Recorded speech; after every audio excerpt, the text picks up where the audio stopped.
Good afternoon. My name is Joshua Sagara, and I'll be reviewing the new Texas Chainsaw Massacre 3D. In this review, I will be reviewing acting, story, cinematography, set design, audio, and special effects. The film stars Alexander Daddario, Dean Yeager, Trey Songz, Scott Eastwood, and Tania Raynaud.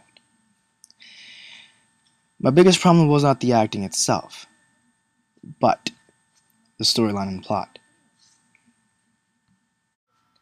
Alexander Daddario starred in many TV shows, such as Law & Order, It's Always Sunny in Philadelphia, and The Sopranos. With her background and expertise in acting, you can see as to how she was qualified for such a star in such a famous movie. The film starts off right after the original 1974 Texas Chainsaw Massacre film.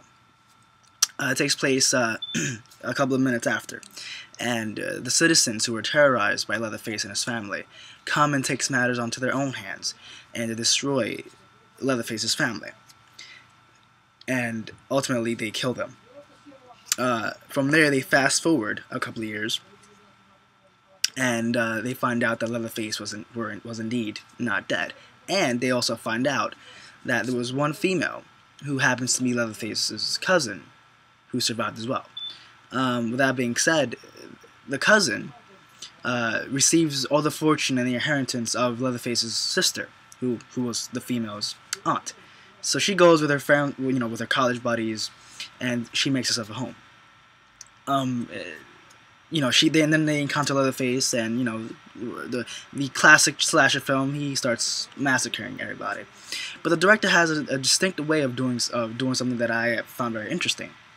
That instead of viewing as Leatherface an antagonist, towards the end he becomes a protagonist, because those who were terrorized by Leatherface in the past now are terrorizing Leatherface because of what he's done in the past. And he manipulates the audience, wanting the audience now being manipulated. They want Leatherface to win, which I found very interesting in his way of directing.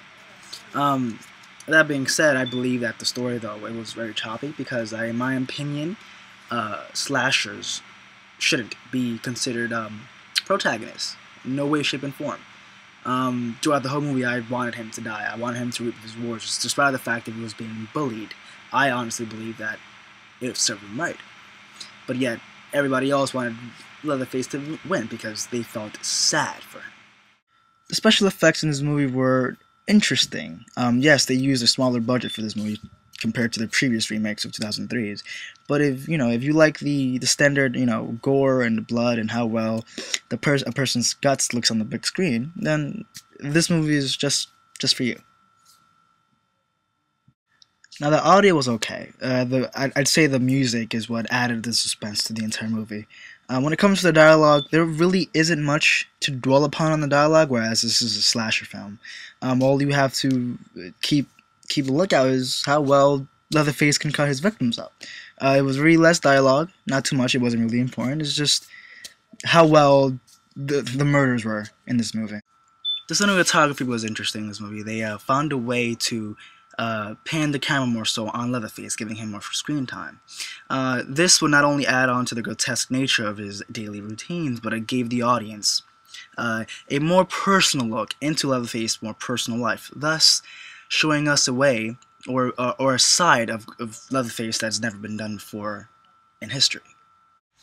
Out of a rating system of 1 to 10, I give this movie a 5 out of 10.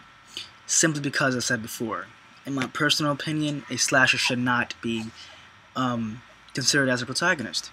And that being said, at the end of the movie, there wasn't any real solution found. Leatherface still lived, and ultimately, he would continue on his killings.